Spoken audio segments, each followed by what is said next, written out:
Hi hello, నేను మీ కృష్ణ రామసాగరం ఐలారెడ్డి గారితో ఉన్నాను.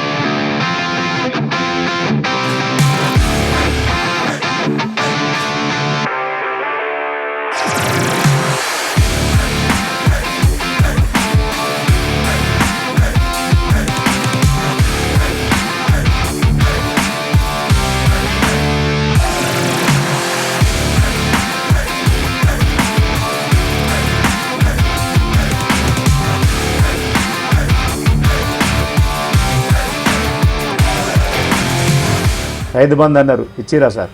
ఇచ్చారు కదా. ఎక్కడ ఇచ్చారు సార్? 100% చూడండి మీరు. ఏమన్నా మీరు అనుకున్నారా ఇక నేను ఇది చేస్తానని అనుకున్నారా ఏమన్నా? అప్పుడే మేము గెలిస్తే కనుక మీకు ఫస్ట్ పని బోర్ వేపిస్తాం, ఇక్కడ వాడటానికి అర్పిస్తాం. First మీతోటే start చేస్తామమ్మా. విద్య వైద్యం పైన సార్ ఏమైనా చెప్పవలసుకున్నారా? అంటే సార్ మా పిల్లలు చదివినప్పుడు అప్పుడు కాంగ్రెస్ ప్రభుత్వం ఈ పల్లెటూళ్ళలో ఇంత డెవలప్ లేదు సార్. మన తెలంగాణ ప్రభుత్వం వచ్చినాక గ్రామీణ ప్రాంతంలో సమస్య తెలుసు, అవును సార్, సమస్యకు పరిష్కారం తెలుసు, కానీ ప్రభుత్వం ఎందుకు అమలు చేయదు? ప్రభుత్వం అమలు చేయకపోయినా ప్రజలు చేస్తారు కదా సార్. ఎట్లా చేస్తున్నారు? వాళ్ళు టీచర్ జాబ్ చేసుకుంటా ఇక్కడ నుంచి ఎక్కడనో జాబ్ చేస్తారు. వాళ్ళు ఫ్రీగా మన ఆర్టీసీ బస్సులో ఉచితంగా పోయి ఉచితంగా వస్తారు. ఇక్కడ చేసుకునే రైతులకు పాపం ఎంత ఇబ్బంది ఉంది సార్. ఇంకా రుణమాఫీ అన్నాడు, రైతు బంధు అన్నాడు, ఆయన ఎన్ని అన్నాడు. ఆయన ఇప్పుడు అన్ని మర్చిపోవాలని వేరే అన్ని తీసుకొస్తుండగా. స్వరాజ్యం అంటారు కదా. అవును సార్. నిజంగా అంత పవర్ఫుల్ ఏనా ఈ సర్పంచ్ పోస్ట్? నాకు తెలిసినంత వరకు అయితే వీళ్ళందరినీ చూసుకోవడం పవర్ఫుల్ అనిపిస్తుంది సార్. ఎందుకంటే సార్ నమస్కారం. నమస్తే. బాగున్నారా? బాగున్నాం సార్. ఏంటి కొంత హుషారున్నట్టుంది కదా? హుషారంటే ఇక మనము మొన్ననే ఎలక్షన్లు అయినాయి. ఇక హుషారంటే ఇప్పుడు మీ అంత 1 వీక్ అయింది కదా సార్. కానీ మరి మీ ప్రభుత్వం లేదు కదా? మా ప్రభుత్వం లేదు, లేకపోయినా మాకు బుల్లెట్ లాంటి ఎమ్మెల్యే గారు ఉన్నారు, ప్రతిపక్ష నాయకుడు. ఆయన ఏదైనా మాకు ట్రిపుల్ అంతా ట్రబుల్ షూటర్. ఆయన ట్రబుల్ షూటరు. మాకు ఏం అభ్యంతరం ఏం లేదు. ఏదైనా పనులు మళ్ళీ మాకు 2 సంవత్సరాలు అయితే మాదే ప్రభుత్వం వస్తుంది పక్కన. పక్క సార్ అట్లా 100% సార్. వాళ్ళు చేసేటి రైతు బంధు అన్నారు, ఇచ్చిరా సార్? ఇచ్చారు కదా. ఎక్కడ ఇచ్చారు సార్? 100% చూడండి మీరు. ఇచ్చిరా? మీరు మీ మనస్ఫూర్తి మీరే చెప్పండి సార్. 100% మీరు ఇంటర్వ్యూలు చేస్తారు. ఇచ్చిరా? ఇచ్చారు, కానీ అందరికి రాలేదు. అందరికి ఎట్లా వస్తుంది మరి? అందరికి రావాలి కదా సార్. ఎందుకు రాదు? ఇప్పుడు 50-100 ఎకరాలు కూడా వస్తుందా? 50-100 ఎకరాలు కదా సార్. నాకు లిమిట్ అందులోనే ఇప్పుడు మన ఊర్లో కూడా కొంత అందరికి కొంతమందికి తక్కువ అంటారు, అంటే రాలేదంటారు. తక్కువ ఉన్న వాళ్ళకి కానీ కొందరికి ఏదో లింకులు పెట్టి పెట్టి మన ఆర్యక్రమం ఒక దగ్గర ఉంది, ఈడో దగ్గర ఉంది, ఆడో దగ్గర ఉంది, ఇలాంటి కొన్ని సమస్యలు కూడా ఉన్నాయి. అట్లా రాని వాళ్ళు చాలా మంది ఉన్నారు సార్. ఓకే. అదే సార్, మీరు చూస్తారు కదా సార్. ఓకే. మాకంటే ఎక్కువ మీకే. ఓన్లీ ఒక రైతు బంధే కాదు కదా. రైతు బంధానే కాదు సార్, ప్రతి ఒక్కటి. ఆయన ఏమన్నాడు సార్? మన ఇళ్ళకి 2500 అన్నాడు, ఇచ్చిండా సార్? రాలేదు. మరి ఇంకా ఏమన్నాడు? చాలా ఆయన అన్నదానిలా చాలా మనకు రానే లేదు. ఎక్కడికి వెళ్ళైతే సార్ వాళ్ళు 6 గ్యారెంటీలు అనుకున్నారు. వాళ్ళు 6 గ్యారెంటీలల్లా ఎన్ని గ్యారెంటీలు ఇచ్చారు సార్? వాళ్ళు ఎన్ని ఒక ఆర్టీసీ బస్సు పెట్టిండు. ఓకే. ఆ బస్సుకు పెట్టినంత దాని మందాన మన వాళ్ళే వద్దంటారు, మహిళా సోదరులే వద్దంటారు. ఎందుకు వద్దంటారు అంటే మన టీచర్లు ఉన్నారు సార్. టీచర్లు దాదాపుగా వాళ్ళకు జీతాలు వాళ్ళకు 1,00,000 పైన ఉంటుంది. 1,00,000 పైన. దాదాపుగా వాళ్ళు జీతం ఉన్నోళ్ళకి, మంచి జీతాలు ఉన్నోళ్ళకి వాళ్ళు ఫ్రీగా పోతున్నారు, ఫ్రీగా వస్తున్నారు. అంటే దానికి కూడా ఒక స్టేటస్ పెట్టండి, అంటే ఈ వీరికి మాత్రమే ఉచితమని, పేదవారి అంటే రేషన్ కార్డు ఉన్న వారికి ఉచితం అట్లానే పెట్టనుండే. అట్లయినా ఏదైనా పెట్టాలి. ఇప్పుడు మామూలుగా కష్టపడే వాళ్ళు ఎట్లున్నారు సార్? రైతులు వాళ్ళు పాపం ఇప్పుడు పని చేసుకుంటారు, వాళ్ళకి కావాల్సింది ఇవ్వాలి. కానీ నువ్వు మన గవర్నమెంట్ ఉద్యోగస్తులకు వాళ్ళకే ఫ్రీ పెట్టి వాళ్ళకే చేసి, ఇది ఏ ప్రభుత్వం అంతే కదా సార్. అప్పుడు కేసీఆర్ గారు కూడా అంతే కదా. అప్పుడు అంతే. కేసీఆర్ గారు ఇది పెట్టలే కదా సార్, ఉచిత బంధు పెట్టి. ఇది పెట్టలే కానీ బస్సు ఇక అప్పుడు వేరు ఉన్నాయి కదా అన్ని. అప్పుడు వేరు ఉన్నాయి, అవి రైతులకు అందినాయి సార్. ఇంటికో ఉద్యోగం అన్నాడు, లేకపోతే ఇప్పుడు ఏంది అప్పుడు మామూలుగా 3 ఎకరాల ఏది ల్యాండ్ అని చెప్పిండ్రు. ఇవన్నీ అప్పుడు వాళ్ళకంతే వీళ్ళకంతే కదా. 3 ఎకరాల ల్యాండ్ అయినా చూడండి సార్, కొన్ని విలేజ్లల్లా అవి సాధ్యమైంది, ఇచ్చినాం. మీరు చూడండి, మేము మాకన్నా ఎక్కువ మీకే తెలుసు. అవునవును, అవి అన్ని సాధ్యమైనవి. వీళ్ళు ఇచ్చే ఇప్పుడు ఆ ల్యాండ్ పెరిగేసరికి అది సాధ్యమైతలేదు. ల్యాండ్ పెరిగింది ఇప్పుడు తులం బంగారం లెక్క. అవును. మరి అప్పుడు ల్యాండ్ జస్ట్ 2-3 లక్షలు ఉండే. అవును. అది ఏకంగా 10-15-20 లక్షలు అయ్యేసరికి అయిపోయినా అది ఇచ్చినాం సార్ మేము. ఎంత వాళ్ళ ఎంత డిమాండ్ అయినా, ఇప్పుడు ఎంత డిమాండ్ ఉన్నా మా ప్రభుత్వంలో మేము వాళ్ళకి ఇచ్చినాం.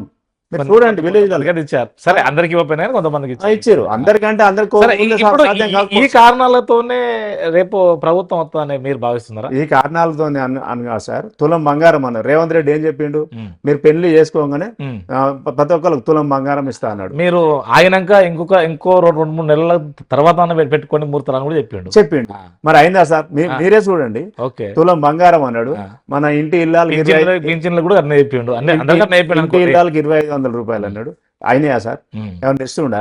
ఆయన ఏం చెప్పిండు సార్, రైతు బంధు మీరు బంద్ చేసుకోర్రి, మీరు ఇప్పుడు తెచ్చుకోకూరి, నేను ఇస్తా అని చెప్పి 16,000 నేను ఇస్తా అని చెప్పిండు. ఇస్తుండ 15,000 అన్నారు. మరి ఇస్తుండా? 12,000 ఇస్తాడు. 12,000 ఎట్లా సార్? నువ్వు అన్నది ఎట్లా, నువ్వు చెప్పేది ఎట్లా? ఈ 12,000 నువ్వు ఇస్తానో 16,000, నువ్వు ఇప్పుడు 12,000 అని, అది కూడా అందరికీ ఇవ్వకపోతే ఎంతవరకు సాధ్యం సార్? ఇది ఇవన్నీ మాటలు ఇట్లాంటి దాటితోటే మా ప్రభుత్వం వస్తాయని మాకు 100% నమ్మకం ఉంది సార్. ఎప్పటి నుంచి రాజకీయాలు ఉన్నారు మీరు? మేము రాజకీయంలోనంటే ఇంతకుముందు మేము మామూలుగా మా వ్యవసాయం చేసుకుంటాం సార్. వ్యవసాయం చేసుకొని మా నాన్న వ్యవసాయమే, మేము వ్యవసాయమే చేసుకునే వాళ్ళం. అయితే ఈ మధ్యలో అప్పుడు ఒకసారి నేను పోటీ కూడా చేసిన. 7 సంవత్సరాల క్రితం పోటీ చేసినాం. ఒక 50 ఏళ్లతో ఓడిపోయినాం సార్. 50 అంటే ఒక 25 అంటే దాన్ని సగం చేస్తే అలా. అప్పుడు మేము ముగ్గురం త్రిముఖ పోటీ అయినప్పుడు అవుట్లా మేము ఒక 25 ఓట్లతోటి అది అయిపోయింది సార్. మళ్ళీ ఇప్పుడు కూడా మొన్న బీసీ వాళ్ళకే అనుకున్నారు, మా ఊరు బీసీ అని అనుకున్నాము. అట్లా కూడా తయారు చేసుకున్నారు. అట్లా కూడా మా ఫ్రెండ్ ఉన్నాడు బీసీలో కూడా, అట్లా కూడా తయారు చేసుకున్నాం. మరి ఇప్పుడు కూడా ఫ్రెండ్కి అయితే అయిపో కదా, అదే ఫ్రెండ్ కు కరెక్టే సార్. ఇప్పుడు కూడా ఫ్రెండ్కి ఇవ్వాల్సిందే, ఎందుకంటే ఆ ఫ్రెండ్ ఇవరకు ఒకసారి చేసిండు. మళ్ళీ మీరు మాకు ఎప్పుడు వస్తుందో ఒకసారి ఓడిపోయినాం.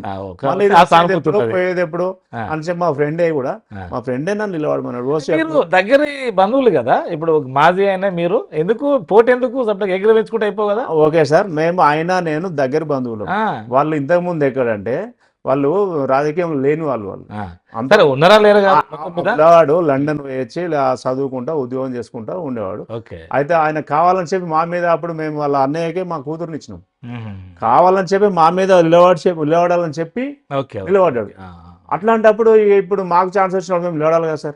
అయిపోయింది మొత్తం మీద, మాకు ఛాన్స్ అయిపోయింది. అదే సార్, అంతే కదా, గెలిచారు, మంచి మెజార్టీ. ఊరు కూడా మమ్మల్ని ఆదరించింది సార్. ఊరు కూడా ఎవరు కాదని లేదు, మాకు మెజార్టీ కూడా వచ్చింది. 180 ఓట్ల మెజార్టీ తోటి మేము విన్ అయినాం సార్. అందులో ఏమన్నా మీరు అనుకున్నారా, ఇక నేను ఇది చేస్తాను అనుకున్నారా ఏమన్నా? మేము గెలిస్తే మాత్రం మాకు ఉన్నాయి సార్. ఏం చేయాలంటే మా ఊర్లే అప్పుడు ఇంతకు ముందు ఊరు ఇక్కడ డెవలప్ లేదు సార్. ఊరు అంతా అక్కడ ఉండే. అక్కడ ఉన్నప్పుడు గ్రామ పంచాయతీ కానీ అవన్నీ అక్కడ ఉన్నాయి.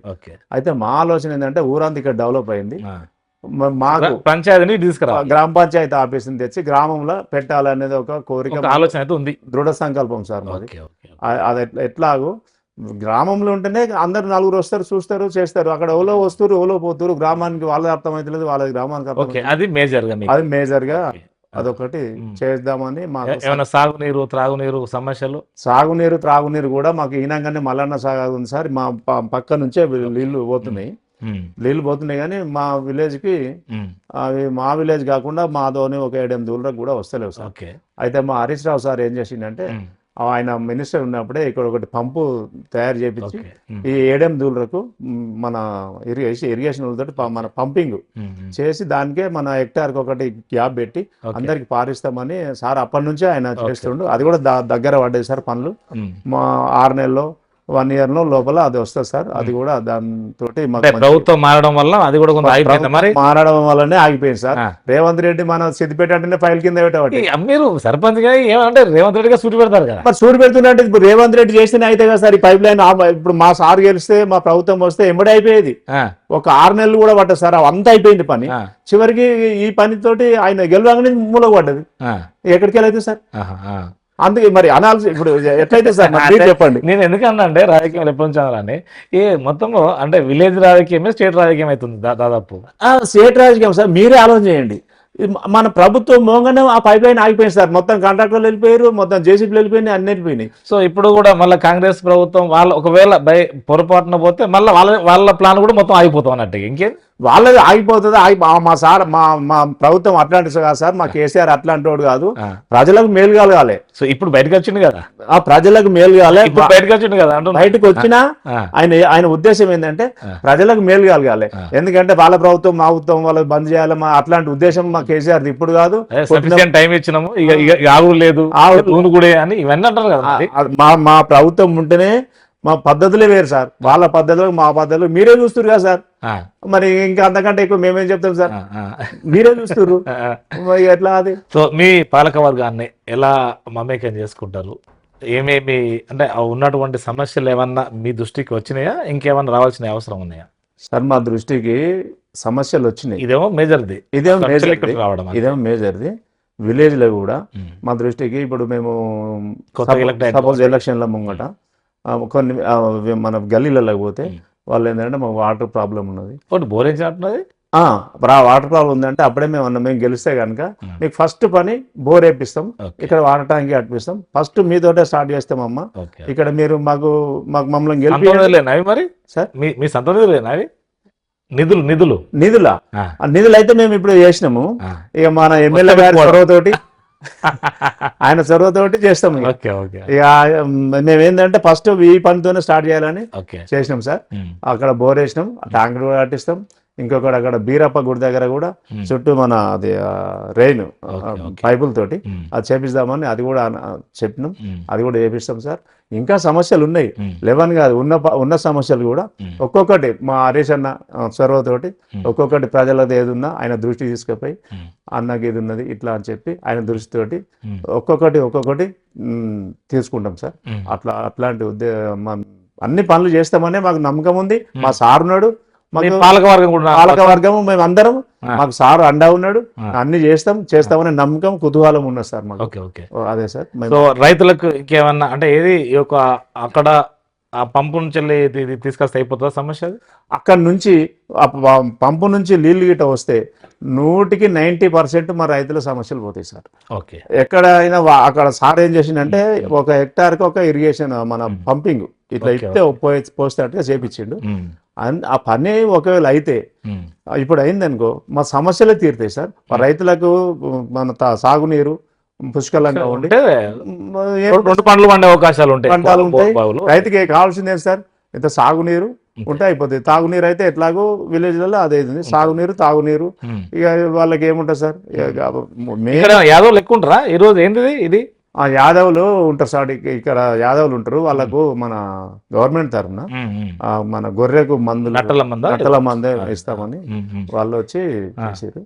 అదే గొర్రెలకు వేయించినాం, ఇప్పుడే వాళ్ళు వేయించినాం, మీరు వచ్చారు. అంతే.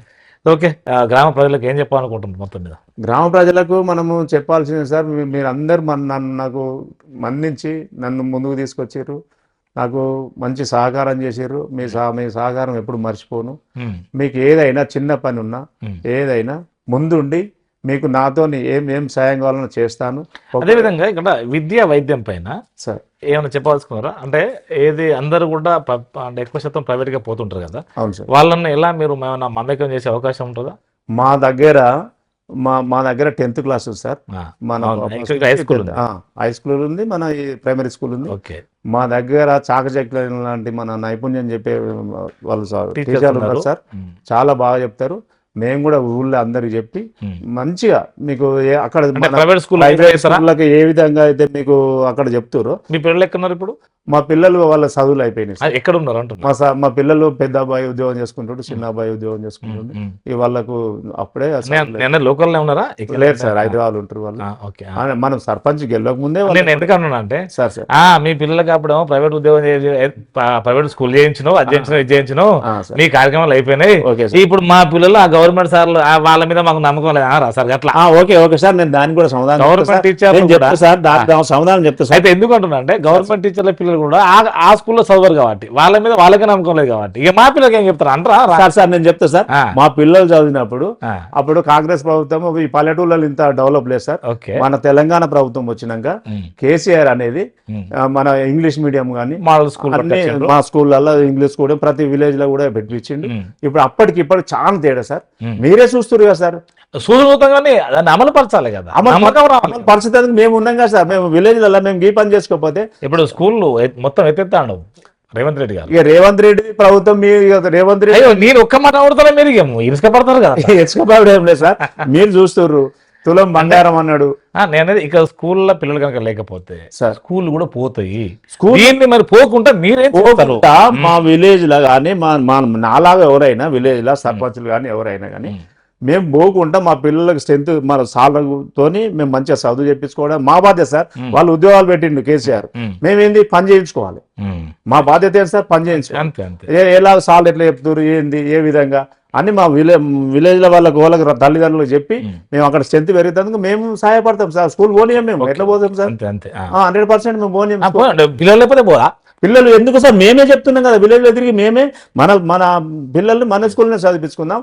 వాళ్ళకు ధీటుగా ప్రైవేట్ వాళ్ళ ధీటుగా ఏ మార్కులు తక్కువ వచ్చినా మనం సార్లతోని ఫుల్ హార్డ్ వర్క్ చేయించుకొని అది చేసుకుందాం. ఏమన్నా వాళ్ళకి ఉద్యోగాలతో కూడా మనకు ఉద్యోగం తక్కువ ఉన్నాయని మనం వేయించుకుంటాం. అంటే ఇప్పుడు డైరెక్ట్ గా ఇండైరెక్ట్ గా అంటే మీకు ఇంకా ట్రైనింగ్ ఇవ్వలే కానీ సార్ ట్రైనింగ్ ఇస్తే ఇంకా చాలా విషయాలు బయటకు వస్తాయి మీకు సార్. మీ వార్డ్ నెంబర్లకు కానీ చాలా విషయాలు బయటకు వస్తాయి. దాదాపు డైరెక్ట్ గా ఇండైరెక్ట్ గా ఒక 28 మంది ఇక్కడ పనిచేసే వాళ్ళు ఉంటారు ప్రతి గ్రామంలో. అంటే ఈ గ్రామం నుంచి జీతం తీసుకునే వాళ్ళు ఉంటారు ఇట్లా. అవును సార్, డైరెక్ట్ గా ఇండైరెక్ట్ గా ఇవన్నీ ఉంటాయి కాబట్టి. ఉంటాయి సార్. అంటే వాళ్ళు ఇక్కడ ఉండకపోవడం వల్ల కూడా కొన్ని సమస్యలు వస్తాయా? ఉండకపోవడం వల్ల అంటే సమస్యలు వస్తాయి సార్. ఇక్కడ విలేజ్ ఉన్నదానికి బయట ఉన్నదానికి చాలా తేడా అవుతుంది. ఓకే, ఎట్లా తేడా అవుతుంది అంటే సార్ సిద్దిపేటలోనే ఉన్నాడు అనుకుంటాం, వాళ్ళు ఇక్కడికి వచ్చే వారికి ఎంత టైం పడుతుంది సార్? 1.5. దీనికి ఏదైనా మార్గం లేదా? ప్రభుత్వానికి తెలుసు. అవును సార్. ఇంకోటి ఇక్కడ ప్రతి సమస్యకు గ్రామీణ ప్రాంతంలో సమస్య తెలుసు, అవును సార్, సమస్యకు పరిష్కారం తెలుసు, కానీ ప్రభుత్వం ఎందుకు అమలు చేయదు? ప్రభుత్వం అమలు చేయకపోయినా ప్రజలు చేస్తారు కదా సార్. ఎట్లా చేస్తున్నాను, మా ఇంత ముందు ఉన్న సర్పంచ్ సిద్దిపేట ఉంటుండే. ఓకే, ఇప్పుడు మనము ఇక్కడనే ఉంటాం, ఇక్కడనే ఇల్లు కట్టుకున్నాం, ఇక్కడనే ఉంటాం. మేము మామూలుగా వ్యవసాయం, ఇది వేరు, ఉద్యోగాలు వేరు కదా. ఓకే సార్, నేను చెప్పేది ఏంటంటే అదే చెప్తున్నా. రైతులు ఏంటంటే ఆయన సిద్దిపేట నుంచి వస్తాడు చెప్పిన అది ఆయన పని కాదని చెప్పి మనల్ని ఎన్నుకున్నారు. ఇక్కడ లోకల్ ఉండే పని కూడా రేపు ప్రభుత్వాలు కూడా ఇవన్నీ మేము ప్రభుత్వం దృష్టికి తీసుకెళ్తాం సార్. ఇప్పుడు ఈ పోలీసుల కుట్రస్ ఉన్నాయి కదా సార్. ఇప్పుడు గ్రామంలో ఎంతమంది అయితే పనిచేస్తుండ్రో వాళ్ళకు కూడా ఇండియా కుట్రస్ అయితే అయిపోతుంది కదా సార్. మరి ఇక ఇయ్యాలంటే అది ప్రభుత్వాలు మనం ఈ రాకపోకలు ఇవన్నీ అన్ని పోతాయి. వాళ్ళ పిల్లలు కూడా ఇక్కడ చదువుతారు, అందరు ఇక్కడే ఉంటారు. అట్లా చేయాలి సార్. చేయాలంటే మనం చేసేది కాదు సార్, అది ముఖ్యమంత్రులు అంటే సూచనలు ఉన్నాయి అనేది. సూచనలు అంటే అవసరమే కదా. ఇప్పుడు మేము ఏం చేస్తాం సార్, మా ఎమ్మెల్యే గారు దృష్టికి తీసుకెళ్తాం, ఆయన వాళ్ళ ప్రభుత్వం దృష్టికి వెళ్తాడు. లేకపోతే మా ప్రభుత్వం వచ్చినాక వాళ్ళ ఉద్యోగస్తులకు ఏ ప్రభుత్వం అయినా భయపడుతుంది. ఓకే సార్, భయపడుతుంది. అన్ని ప్రభుత్వాలు భయపడుతున్నాయి సార్. వాళ్ళకి సంఘాలు ఉన్నాయి, రకరకాలు ఉన్నాయి సార్. వాళ్ళకి భయపడుతుంది అంటే వాళ్ళకు మీ మాత్రం ఏమి వ్యతిరేకం కాదు. మరి వాళ్ళు కూడా అనుకుంటారు అదో ఇదేందని. అట్లేం కాదు సార్, వాళ్ళు భయపడుతున్నాయి అంటే వాళ్ళ సౌలతులు వాళ్ళ ఆలోచనలు వాళ్ళు ఏం కావద్దు కావాలి. లక్ష పైన తీసుకున్నప్పుడు ఇంకేం కావాలి సార్. వాళ్ళకి భయపడుతుంటే మన సామాన్యుడు పోయే అతను రోజు 1000 తెచ్చుకుంటే 30,000 4 పిల్లలను చదువుకుంటాడు, వాళ్ళకి ప్రైవేట్ స్కూల్ వేసుకుంటాడు, వాళ్ళ లక్ష రూపాయలు సార్. వాళ్ళు నేను ఏమంటా సార్, వాళ్ళు ఏంటంటే టీచర్ జాబ్ చేస్తారు సార్. మామూలుగా ఒక ఉదాహరణ చెప్తా సార్, ఉదాహరణ చెప్తా. వాళ్ళు టీచర్ జాబ్ చేసుకుంటా ఇక్కడ నుంచి ఎక్కడనో జాబ్ చేస్తారు. వాళ్ళు ఫ్రీగా మన ఆర్టీసీ బస్సులో ఉచితంగా పోయి ఉచితంగా వస్తారు. ఇక్కడ చేసుకునే రైతులకు పాపం ఎంత ఇబ్బంది సార్. మీరే ఆలోచన చేయండి, ప్రభుత్వం కూడా ఆలోచన చేయాలి. ఏం చేయాలి? వాళ్ళకు మనమే జీతాలు ఇస్తున్నాం, మనమే ఫ్రీగా పోమంటున్నాం, ఫ్రీగా రమ్మంటున్నాం. మరి పల్లెటూళ్ళ వాళ్ళకు ఏమంటే ఏం మీరు బయటకు తిరిగి మీరు చూస్తారు కదా సార్, ఏమంటే ఏం లేదు. వీళ్ళకి ఏం చేయాలని ప్రభుత్వం ఉండాలి ఆలోచన. అది మనం చేస్తే అయ్యేది కాదు కదా సార్. వాళ్ళు చేయాలి ఇట్లా. మనం ఉన్నోళ్ళకే కొంచెం ఉన్నోళ్ళకి పెడితే వాళ్ళకి లక్షల జీతాలు ఇస్తున్నాం, లక్షలు వాళ్ళు బస్సులో పోతారు, ఉచిత బస్సు అని పెడితే అదే అని పెడితే మామూలుగా వ్యవసాయం మన పల్లెటూళ్ళలో ఉండాలి. ఒక గృహిణికి 2,500 రూపాయలు ఇస్తా అన్నాం, ఇచ్చిండా?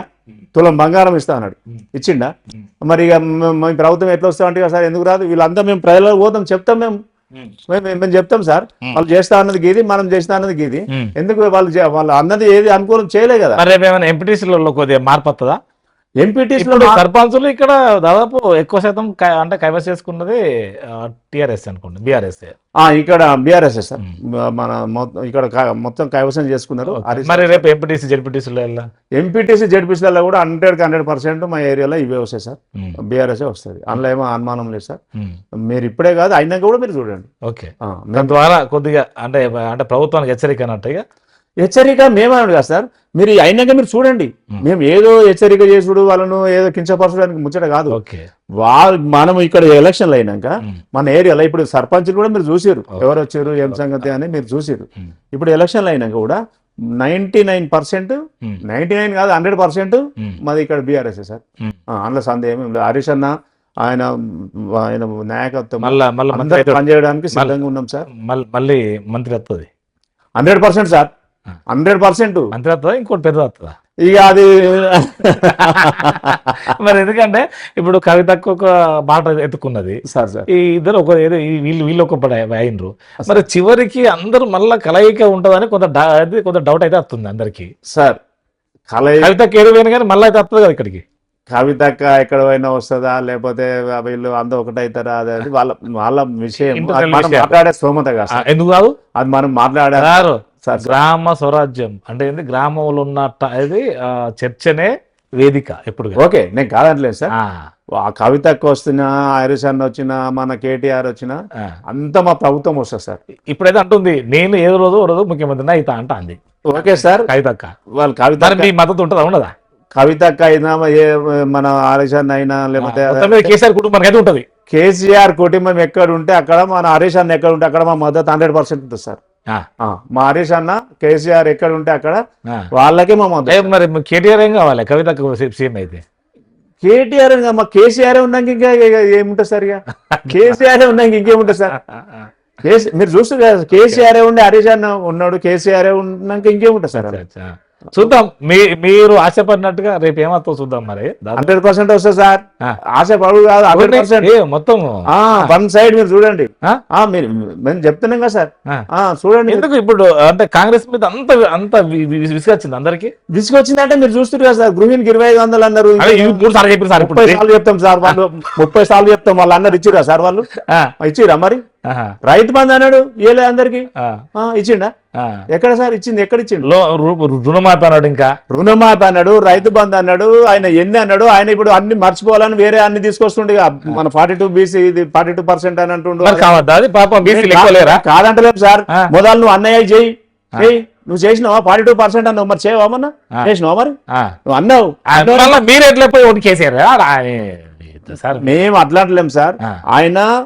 ఆయన పదవి మీద ఉన్నాడు, ఆయన చేయాల్సింది మనమా? ఎవరు? ఇప్పుడు నేను సర్పంచ్ సార్, ఏదైనా చిన్న సమస్య వచ్చినా నేను చేయాల్సిన బాధ్యత ఉంటది. అవును, గ్రామ స్వరాజ్యం అంటారు కదా. అవును సార్. నిజంగా అంత పవర్ఫుల్ ఏనా ఈ సర్పంచ్ పోస్టు? నాకు తెలిసినంత వరకు అయితే వీళ్ళందరినీ చూసుకోవడం పవర్ఫుల్ అనిపిస్తుంది సార్. ఎందుకంటే ఏదైనా కానీ ఆర్డర్ ఇచ్చి అంటే మీరు సొంతంగా అంటే సర్పంచ్ సీట్లు ఎవరున్నా కానీ సొంత నిర్ణయాలు సొంత నిర్ణయాలు కాకుండా మనకన్నా సీనియర్లు ఉంటారు. వాళ్ళందరి ఆలోచనల విధానం బట్టి మనం చేయాల్సింది ఉంటుంది సార్. మనమే ఏదో మనం గెలిచినంత మాత్రాన అయ్యో మనమే వన్ సైడ్ అనే ఉద్దేశం కాకుండా మనకన్నా సీనియర్లు ఉంటారు, జూనియర్లు ఉంటారు, అందరినీ కలుపుకొని వాళ్ళందరం కూర్చోబెట్టుకొని ఈ సమస్య ఉంది ఎట్లా పరిష్కారం చేద్దాం, ఎట్లుంటుంది అంటే సీనియర్లు జూనియర్లు అందరిని కలుపుకొని దానికి ఏదన్నా మార్గం ఉంటుంది. ఆ మార్గం తర్వాత పోతే అంత సాధ్యమే అవుతుంది. ఎందుకు సార్? అంతే అవుతుంది.